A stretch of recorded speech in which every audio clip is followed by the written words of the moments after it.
Good afternoon. Welcome back here at ECCMID TV, brought live to you from the back of the exhibition hall here at Bella Center, Copenhagen, Denmark.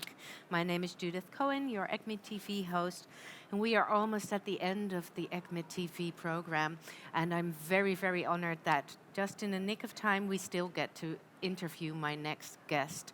Professor Carlos Del Rio, a warm welcome to you. You are you have a lot of titles. I looked it up. You're a professor of infectious diseases at Emory University School of Medicine. You also are professor of global health, epidemiology at Rollins School of Public Health, co-director of the Emory Center on HIV research, and one of the keynote speakers here also at ECCMID this year. You will be doing a keynote scientific interview, I understood, which was going to be on Monday.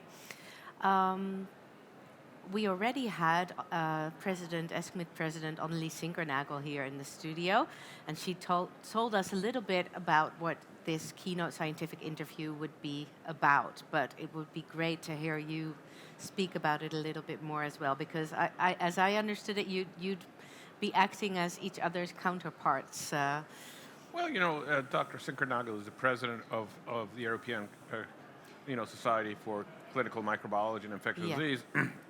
I'm currently the president of the Infectious Society of America. So we're going to be talking about how our societies what kind of work societies can do to address social determinants of health, to address health inequalities, to address health inequities. And, from the Infectious Society of America, we think that there are several things we are doing and we continue to do. Number one is to look at our governance, right? Who is our members of our board? Who are members of our committees? How do we select them? How do we make sure that there's the appropriate representation of women, of minorities? In other words, how are we listening to all the different voices of our members? The second thing is to look at our meetings. Who is in our meetings? Who's speaking at our meetings? How do we make those decisions of who's in the program committee, who's in the podium? Who are the speakers? One of the things, for example, we've noticed there's a study one of our members recently published showing the more women in the program committee, the more women speakers you have. So this year, for example, we have four program committee co-chairs, and for the first time in the history of the ID Week meeting, which is in October, we have four women as the four leads of the program committee. So I think that's going to increase the number of women speakers. And then the other thing we're doing is obviously incorporating social determinants of health, structural determinants of health into our talks, because the people affected with infectious diseases frequently are vulnerable populations, are minorities, are people that are poor, that are disenfranchised. So how do we ensure that we talk about not just their disease, but actually the circumstances that led them to have higher risk of disease? And then the last thing is our policy and advocacy work. How do we ensure that we are advocating for the right policies, for the right things to decrease those risks to the populations? And then most recently, I think the other thing we're increasingly working on is misinformation, right? There's a lot of disinformation out there. Disinformation frequently gets to people, and they believe it. They saw it on the internet, so it must be true.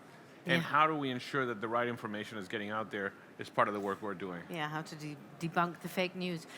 Do you feel that being an IDSA versus an ESCCMID, should they complement each other policy-wise, or should they be more harmonized or uniformized, or should we embrace the differences? We're trying to do that, and we're trying to say, for example, I'll give you an example. Next year there is a big summit of the United Nations around antimicrobial resistance.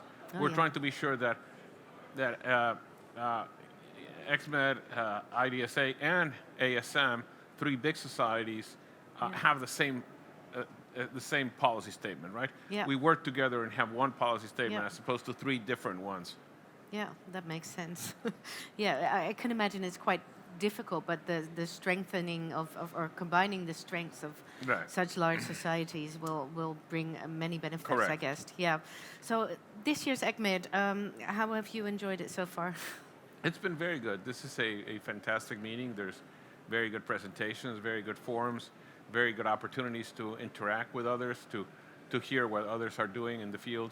So as usual, this has been a very good meeting, and I've been very impressed about the facilities, about the quality of the science, and about the city. This is a really great city. Yeah. Yeah, it is. Yeah, you were also involved, I believe, in one of the very popular year-in sessions this year at Right. ECCMID, the year-in infectious diseases. Would you care to share just a little bit about what was discussed, what was covered during that session? It was, I believe, on Sunday, 11 Yeah, it o'clock was for our viewers Sunday who want to look morning. it up. Mary Horgan from Ireland and Corey Lozano from Chile talked, and they what they did in that session, they are assigned to have 30 minutes to look at what has been published in the last year in the literature, and Yeah. pick up around 10 papers that they consider are very important papers. And they did first of all, they did a very good job. They worked for months organizing so they wouldn't superimpose. They would each one pick certain areas. So, for example, Jorge picked up tuberculosis and infectious and immunocompromised and fungal infections and bacterial infections, while Mary picked up herpes virus and respiratory viruses and monkeypox. So they all each one had an area that they picked up papers, and what they did is they presented the data from those papers, and they, again, to me the most important thing is that session really shows you that while we have been, I would say, overwhelmed with COVID in the last 3 years, the reality is a lot of other science has happened, and a lot of other very good science has happened. And to hear those developments and to hear the results of those papers presented, I think make you realize that there's a lot of good science happening in infectious disease, and the field is advancing. Yeah, which was the most striking for you personally?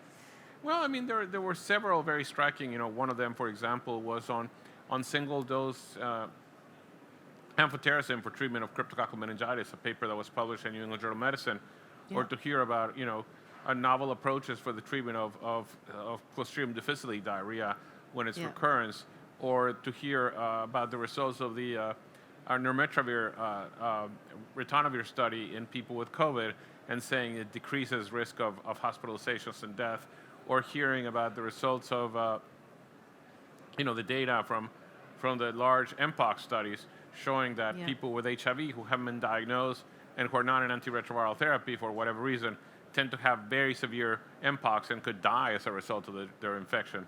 So I think those were some of the very important ones that got presented. Yeah, it's such a large field, and it's strikingly amazing how the top researchers and opinion leaders here managed to make a very strong selection of the most important things at the time. Thank you so much for giving us a little or a little insight into the topics that you were involved with this ECCMID. It was great that you could find the time and effort to join us here at ECCMID TV studio. For our viewers at home or here at ECCMID, of course, you can view us online platform live. If you want to look back at the keynote scientific interview in which Professor Del Rio was involved, that was on Monday at 2:45 in Hall A, or you can also look back at the year-in session, year-in infectious diseases, which was on Sunday at 11 o'clock. So look it up on the platform on demand, and take your advantage from it. We will take a short break, and after that we will be back with our final broadcast for this year's ECCMID, for the 33rd ECCMID. We will be back with ECCMID's Program Director, Jacob Moran-Galad, who will wrap up this year for us and show us all the highlights that have taken place in the past couple of days. So hope to see you back here at 3 o'clock.